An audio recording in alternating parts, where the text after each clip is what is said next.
Fatoumata Sisawane. On salminama musidɓe tedduɓe heɗiɓe RFI fulfulde.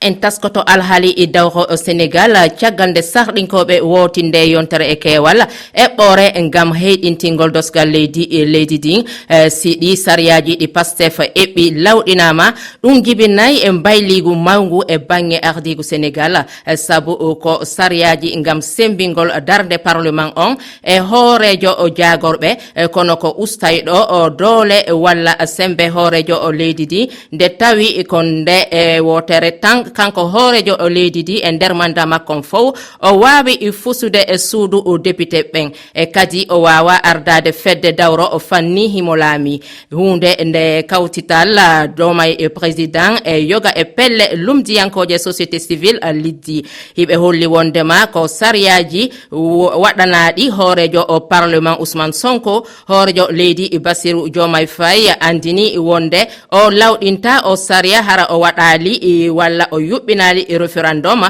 Sénégal naɓe wota eyo walla ala kono Ousmane Sonko kañum yiɗa nande inde wote référendum ko ma hoorejo Sénégal lawɗina o sariya ko honno hare e taskorɗon ngal poɗoɗiral aafingal e o saɗo hakkunde hoorejo leydi Bassirou Diomaye Faye e hoorejo suudu député Ousmane Sonko ngam okkude miijoji moɗon e dow o lefongol rewro gonka kakowal ko walla temeɗɗe ɗiɗi e nogay e go capanɗe jeeɗiɗi e jeego temeɗɗe jeego e capanɗe nayi e nayi sappo e ɗiɗi e capanɗe jeetati.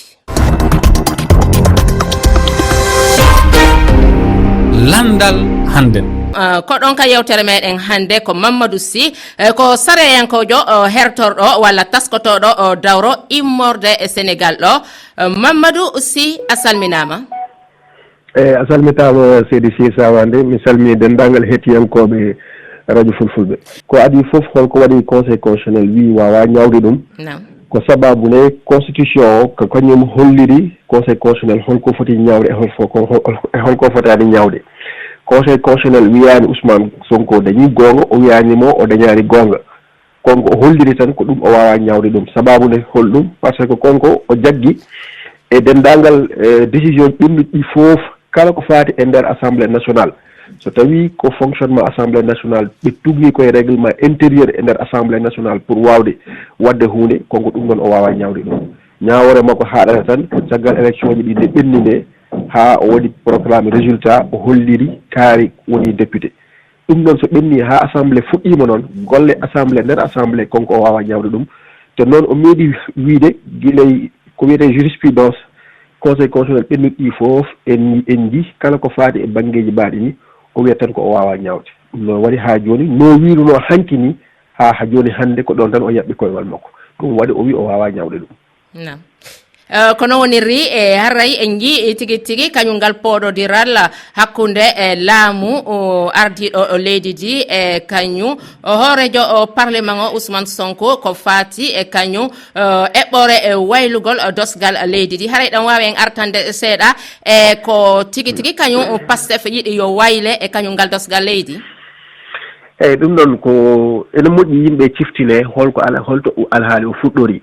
ko adi foof eɗen gandi konko mawɗo hoorejo leydi ndi Bassirou Diomaye Faye o noddino yewtere mawde ko ɗum wiyete dialogue national ko caggal ɗum ɗon noon ko hen ɓe tongi gueɗe kewɗe wiyaɓe ko foti waylede pour ha leydi ndi no wawita yaade ni e banggueji kewɗi wawa ɓuura fewde caggal ɗum ɗon kadi nde windi miijo ngo o neldi ɗum conseil constitutionnel pour yo sattu ɗum conseil constitutionnel ƴeewi ɗum sattima ɗum haali hen ko feewi haali hen ko fewani ko foti ƴewtede ɗum ɗon nde yaltine noon ko oɗon saaha kamɓe ko Pastef naɓe to banggue assemblée nationale ɓe difti alhaali o ko ɗum tan woni ko laaɓi ko ɓe difti ɗum ɓe mbawno accude konko Bassirou Diomaye Faye o jokkita ha yetto mais ɓe mbaɗani ɗum ɓe difti alhaali o ɓe mbatti ɗum proposition de loi e nder ɗum ɗon noon kamɓene kadi ɓe gaddi hen gueɗe goɗɗe pour hollirde ɗum ɗo ene foti nannede hen keɓe nandi hen ko noon ene dañi luural e ko ganduɗa hoorema président kañumne kadi ɗum woni yiyande makko ko waɗi hen fayida ko woni ko comme ko président de la république ko leydi ndi ko population o fawimo ɗo kamɓe assemblée kamɓene kadi ko peuple o fawiɓe ɗo on saaha noon so tawi ɓe luutodiri e nder koye mabɓe wadde naturellement il faut enen mbawi wiide poɗɗo ñawde ɗum ko peuple o ko ɗum ɗon waɗi o sahaa Bassirou Diomaye Faye kañum wii comme ko koni yaari accumi nawa ɗum référendum somi nawi ɗum référendum oɗon sahaa ma peuple o wat tranché kañum ñawata kañum wontata arbitre